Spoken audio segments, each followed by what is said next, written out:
Assalamualaikum warahmatullahi wabarakatuh. Saya Sulistiani. Ini hari ketiga saya untuk menjawab soal dari tugas belajar di ruang kelas hari ketiga. Tema Job Description. Pertanyaannya, apa yang dilakukan motivator ketika anak murid tidak mau masuk kelas? Yaitu, ketika anak tidak mau masuk kelas, motivator harus mencari tahu sebab mengapa murid tidak ingin masuk kelas dengan membujuk atau memberi reward pada anak. Jika murid menangis, hal yang harus dilakukan oleh motivator yaitu motivator harus segera meredakan tangisan anak dengan menanyakan sebab akibat anak tersebut menangis.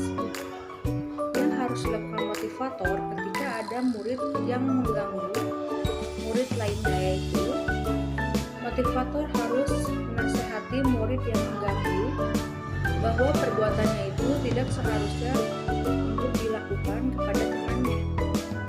Jika ada salah satu murid atau murid yang melamun, motivator harus melakukan dialog kepada anak atau mengajak anak bermain, berdongeng, atau bercerita. Target suasana kelas yang harus dicapai oleh motivator: 1. Menciptakan suasana kelas yang nyaman dan menyenangkan bagi anak dan menyiapkan materi. Karena motivator sebagai fasilitator bermain dan belajar anak. Dan motivator harus selalu menerapkan metode BIMBA. Tanggung jawab motivator yaitu generasi pembelajar yang terus-menerus mau memperbaiki diri. Kemudian mempunyai sikap peduli untuk berbuat baik dan bijaksana.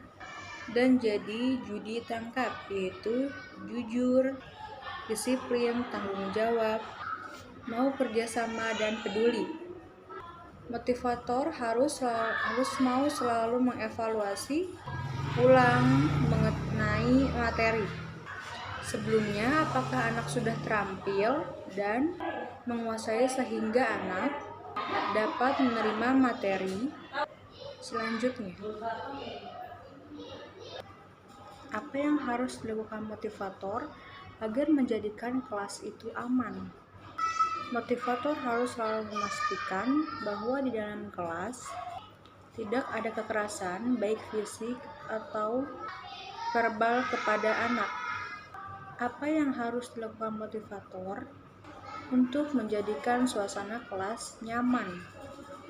Motivator harus menciptakan suasana kelas yang menyenangkan dengan memberi kegiatan bermain sambil belajar yang sesuai dengan kemauan dan kemampuan diri masing-masing anak. Apa saja yang harus dilakukan motivator untuk menyayangi dan mengasihi anak? Motivator harus terampil, ceria di depan murid, kemudian bersikap ramah dan tidak berkata kasar kepada anak, dan memberikan reward kepada anak dalam menyelesaikan materi yang diberikan oleh motivator. Apa yang harus dilakukan motivator agar menjadikan bermain dan belajar menjadi menyenangkan? Motivator harus melakukan pendekatan individual ke setiap anak untuk mencari tahu kesukaannya dan memberikan kegiatan yang sesuai dengan kemampuan si anak dengan dilakukan secara bertahap. Apa yang diharuskan motivator untuk memastikan anak melakukan kegiatan yang berhubungan dengan minat belajar? Motivator harus melakukan evaluasi dan memahami ekspresi anak. Apa yang diharuskan motivator untuk memastikan anak melakukan kegiatan yang sesuai dengan tahap perkembangannya? Motivator harus mengevaluasi ulang mengenai materi sebelumnya, apakah anak sudah terampil dan menguasainya sehingga anak dapat menerima materi selanjutnya. Sekian untuk jawaban di hari ketiga. Telah saya jawab semua. Wassalamualaikum warahmatullahi wabarakatuh.